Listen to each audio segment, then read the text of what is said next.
Hello बच्चों, इस class में हम कक्षा 10वीं अध्याय 7 निर्देशांक ज्यामिति के महत्वपूर्ण विकल्प करने वाले हैं। इसके पहले हमने इसकी 3 क्लासें डाल चुके हैं, जिसमें इसके जो भी महत्वपूर्ण प्रश्न थे वो हमने करवा दिए हैं। ठीक है, इसमें अब लास्ट क्लास है जिसमें हम इसके महत्वपूर्ण जो भी ऑब्जेक्टिव विकल्प जो भी है आपके परीक्षा की दृष्टि से महत्वपूर्ण है, ब्लैंक्स के रूप में, खालिस्तान के रूप में, ऑब्जेक्टिव के रूप में, किसी रूप में आए उसको हम सॉल्व करना सिखाएंगे। ठीक है ना। देखें क्वेश्चन क्या है आपका। पहला क्वेश्चन है आपका पी के निर्देशांक एक। देखो पी के निर्देशांक 1 और 2 में एक क्या है। ठीक है, तो दो चीज़ें होती है। देखो ये आपका होता है एक्स और वाई जो अक्ष होता है। ठीक है, ये आपका होता है एक्स अक्ष, इसे बोलते हैं एक्स डैश, और ये बाय एक्स होता है ऊपर वाला, इसे बोलते हैं बाय डैश। ठीक है ना। तो कभी भी जो पहला निर्देशांक वो हमेशा किसका होता है, एक्स अक्ष का होता है। पहला जो निर्देशांक वो क्या होता है, एक्स अक्ष का होता है, और जो दूसरा अंक जो होता है वो किसका होता है, बाय अक्ष का होता है। ठीक है, मतलब ये पहला बिंदु जो है वो एक्स अक्ष का है और दूसरा बिंदु क्या है, बाय अक्ष का। तो हमसे ये पूछा है पी के निर्देशांक 1 और 2 है, तब आपको एक क्या है वो बताना है। तो देखो जो एक्स के निर्देशांक होते हैं, एक्स के जो निर्देशांक होते हैं, एक्स लाइन पर जो आते हैं उनको हम बोलते हैं भुज। क्या बोलते हैं, भुज। ठीक है, जो एक्स के निर्देशांक होते हैं उन्हें क्या बोलते हैं, भुज। और जो बाय के निर्देशांक होते हैं, बाय वाले, इनको बोलते हैं कोटि। क्या बोलते हैं, कोटि। ठीक है, तो अब हमसे पूछा है इसमें पी के निर्देशांक में 1 2 में एक क्या है, तो एक की बात कर रहे हैं, तो एक क्या है, इसका भुज है। एक क्या है, भुज। क्या कहलाएगा, भुज कहलाएगा, क्योंकि एक क्या है, एक्स अक्ष का निर्देशांक है। अगर 2 की पूछते तो 2 क्या है, बाय का निर्देशांक है। बाय का निर्देशांक क्या कहलाता है, कोटि कहलाता है। ठीक है, अगला क्वेश्चन है बाय अक्ष से बिंदु 3 5 की दूरी। तो देखो बाय अक्ष से पूछिए तो बाय अक्ष पर x का मान क्या रहेगा, 0। x का मान 0 रहेगा। अगर बाय अक्ष से पूछिए तो x का मान 0 रहेगा और जो बाय का मान रहेगा वही उसकी दूरी रहेगी। तो इसका आंसर क्या हो जाएगा, 5 हो जाएगा। क्या हो जाएगा, 5 हो जाएगा। किससे, बाय अक्ष से पूछिए तो बाय अक्ष पर x की वैल्यू 0 होती है, तो x की वैल्यू तो ये x का मान तो 0 हो जाएगा और बाय की वैल्यू 5 है, वही उसकी दूरी हो जाएगी। ठीक है ना। अगला है मूल बिंदु के नियामक होते हैं। नियामक का मतलब होता है निर्देशांक। नियामक का मतलब क्या होता है, निर्देशांक होता है। ठीक है ना। तो मूल बिंदु के नियामक या निर्देशांक होते हैं तो कितने होते हैं, इसका आंसर है आपका 0 और 0। मूल बिंदु के निर्देशांक कितने होते हैं, 0 0 होते हैं, नियामक बोलते हैं उन्हें। ठीक है, अगला है एक्स अक्ष के किसी बिंदु पर बाय का नियामक होगा। मतलब एक्स अक्ष के किसी बिंदु पर बाय का नियामक मतलब बाय का निर्देशांक। तो एक्स अक्ष पर बाय का मान कितना होता है, 0 होता है। तो इसका आंसर कितना हो जाएगा, 0 हो जाएगा। क्या हो जाएगा, 0। क्यों, एक्स अक्ष के किसी बिंदु पर बाय का नियामक या निर्देशांक क्या होता है, 0। इसी प्रकार इसका उल्टा है, बाय अक्ष की बात करते हैं तो बाय अक्ष के किसी बिंदु पर x का नियामक क्या होता है, 0 होता है। क्या होता है, 0। कैसे, वो देखें। देखो अगर ये आपका यहाँ आपका कोई सा अंक आ रहा है, मान लो 2 आ रहा है। ठीक है, तो इस लाइन पर x अक्ष है, इसका मतलब है x का मान 2 है, तो बाय का मान यहाँ क्या रहेगा, 0 रहेगा, तभी आपके इस लाइन x अक्ष पर आएगा।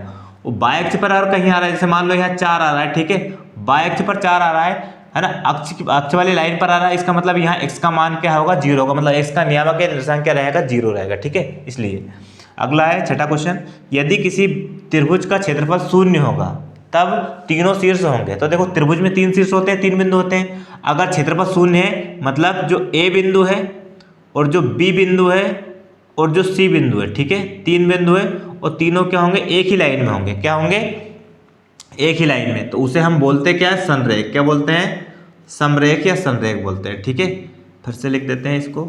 ठीक है, क्या होगा इसका आंसर, संरेख। ठीक है,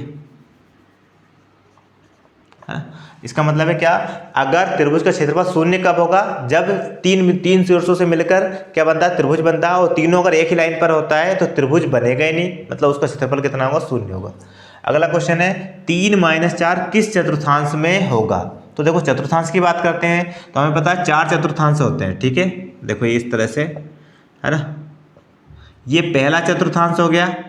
ठीक है, ये आपका दूसरा हो गया, ये आपका तीसरा हो गया और ये हो गया चौथा। 4 चतुर्थांश हो गए। ठीक है ना, पहला चतुर्थांश, दूसरा, तीसरा, चौथा, इसी तरह से राउंड चलता है। ठीक है, अब हमसे पूछा क्या है, 3 - 4 कौन से चतुर्थांश में होंगे। तो देखो आप यहाँ पर देखो इस पॉइंट पर x की वैल्यू भी प्लस में होती है और y की भी प्लस में होती है। देखो यहाँ पर x की, यहाँ आप जैसे x का मान ये 1 2 3, यहाँ पर x का मान -1 -2 -3। ठीक है, यहाँ y का मान 1 2 प्लस का, ठीक है। और यहाँ पर y का मान क्या होगा, -1, ठीक है, और -2। इसका मतलब है पहला जो चतुर्थांश है उसमें x और y की वैल्यू दोनों क्या होती है, पॉजिटिव होती है, ठीक है। और दूसरा चतुर्थांश है उसमें x नेगेटिव होता है और y पॉजिटिव होता है। मतलब नेगेटिव और पॉजिटिव अगर आ रहा है, मतलब पहला अंक नेगेटिव आ रहा है और दूसरा पॉजिटिव आ रहा है, तो कौन सा चतुर्थांश है, दूसरा। फिर और अगर दोनों पॉजिटिव आ रहे हैं तो पहला चतुर्थांश है। अब इसमें x का मान भी नेगेटिव, x का मान भी नेगेटिव और y का मान भी नेगेटिव, मतलब दोनों अगर माइनस के आ रहे हैं तो आपका कौन सा चतुर्थांश होगा, आपका तीसरा। और यहाँ देखो x पॉजिटिव और y नेगेटिव, अगर x का मान प्लस में आ रहा है, y का मान माइनस में आ रहा है, तो ये कौन सा चतुर्थांश होगा, आपका चौथा होगा, ठीक है। इस तरह से 4 चतुर्थांश होते हैं। तो देखो यहाँ x की वैल्यू प्लस में है और y की वैल्यू माइनस में। x की वैल्यू प्लस में और y की वैल्यू, मतलब पहला अंक प्लस में और दूसरा अंक y का होता है तो माइनस में, मतलब ये कौन से चतुर्थांश का होगा, तो हम लिखेंगे इसका चतुर्थ, है ना। क्या होगा, चतुर्थांश, है ना। क्या लिखेंगे, चतुर्थांश, इसका आंसर होगा, ठीक है। मतलब ये कौन से चतुर्थांश में आएगा, चौथे में आएगा, ठीक। अब अगला क्वेश्चन है आपका इस तरह से कि p के निर्देशांक आपको ये दिए हैं, तो 5 को p का क्या कहेंगे। तो देखो ये x का निर्देशांक होगा, ये भुज कहलाएगा, और y का क्या कहलाएगा, कोटि कहलाएगा। तो ये 5 क्या है, y का निर्देशांक है दूसरे नंबर का, है ना। तो जो 5 को p का क्या कहते हैं, कोटि कहते हैं। क्या कहेंगे, कोटि कहेंगे। जैसे पहला क्वेश्चन है 1 की पूछा था, तो 1 क्या था, भुज, मतलब पहला अंक भुज होता है और y वाला निर्देशांक क्या होता है, कोटि। तो यहाँ y का निर्देशांक की पूछिए तो कोटि होगा, ठीक है। अगला क्वेश्चन है मूल बिंदु से x y की दूरी, कभी भी मूल बिंदु से दो बिंदुओं के बीच की दूरी पूछे तो उसका लिए फॉर्मूला होता है आपका रूट में x² प्लस y²। इसका दोनों का स्क्वायर कर दो, आंसर आ जाएगा, ठीक है।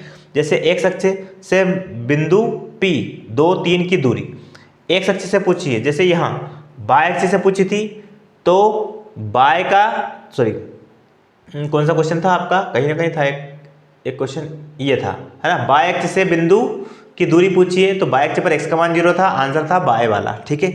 यहाँ आपसे पूछा x अक्ष से बिंदु P की दूरी, तो x अक्ष से बिंदु P की दूरी पूछी है, तो क्या रहेगा आपका, x का निशांक रहेगा और y 0 रहेगा, मतलब इसका आंसर कितना आ जाएगा, 2 आ जाएगा, ठीक है। क्या आ जाएगा, 2 आ जाएगा।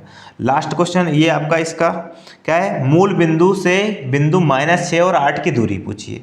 किससे पूछिए, मूल बिंदु से। फॉर्मूला क्या होता है, ये क्या होता है, रूट में x का स्क्वायर, x की वैल्यू कितनी है, -6, तो -6 का स्क्वायर प्लस y का स्क्वायर मतलब 8 का स्क्वायर। 6 का स्क्वायर होता है 36 और 8 का स्क्वायर होता है 64, और इनका रूट कितना होगा, टोटल जोड़ा तो कितना होगा, 100, और 100 का फैक्टर कितना होता है, 10, मतलब इसकी दूरी कितनी आ जाएगी, आपकी 10 मात्रक आ जाएगी, ठीक है। नेक्स्ट क्वेश्चन देखते हैं हम। देखिए कुछ नेक्स्ट क्वेश्चन है आपके, क्वेश्चन है आपका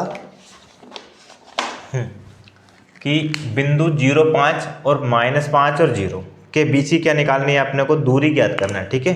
तो दूरी किस तरह से हम निकालेंगे, तो देखो दूरी का सूत्र आपको पता है क्या होता है, दूरी का सूत्र होता है रूट में x2 - x1 का whole square plus y2 - y1 का होल स्क्वायर, ये फॉर्मूला होता है दूरी का, ठीक है।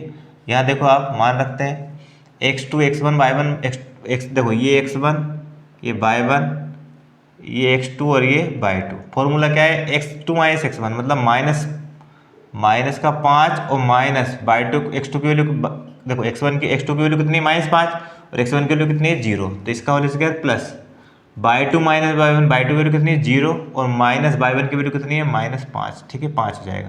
तो कितना हो जाएगा आपका, या देखो -5 में 0 घटाए तो -5 आएगा, 5 का स्क्वायर किया तो 25 हो जाएगा, ठीक है। प्लस यहाँ भी आपका इसका स्क्वायर था, तो -5 में 0 घटाया तो -5, और स्क्वायर किया तो कितना, 25, और 25 से 25 कितना होगा, रूट में 50, और 50 के फैक्टर क्या होते हैं आपके, होते हैं 2, देखो 50 के फैक्टर होते हैं 2 से कटा, फिर 5 से, फिर 5 से, तो क्या बाहर निकलेगा 5, और रूट में क्या रह जाएगा आपका 2, तो 5 रूट 2 इसकी क्या हो जाएगी, दूरी हो जाएगी, ठीक है। अगला क्वेश्चन है किसी बिंदु की y अक्ष से दूरी, y अक्ष से दूरी क्या कहलाती है, ठीक है।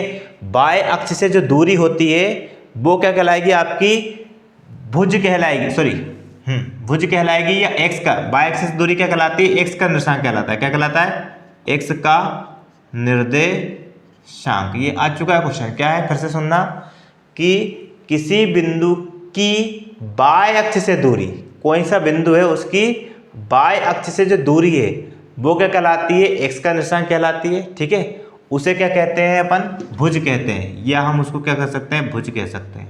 ठीक है, और दूसरा क्वेश्चन है आपका, किसी बिंदु की एक्स अक्ष से दूरी, एक्स अक्ष है उससे दूरी क्या कहलाती है, बाय का निर्देशांक कहलाती है, बाय का निर्देशांक। इनको प्रूव करके बताएंगे। ठीक है, निर्देशांक कहलाती है, या इसी को क्या बोलते हैं, कोटि बोलते हैं। ठीक है, देखो कैसे समझना, ये आपका x और ऊपर वाला क्या आपका बाय। ठीक है, अब क्या बोला गया है, पहला बाय अक्ष से दूरी, तो देखो ये बाय अक्ष है, ये बाय अक्ष से दूरी, तो बाय अक्ष से दूरी मतलब इधर कहीं होगा x अक्ष पर।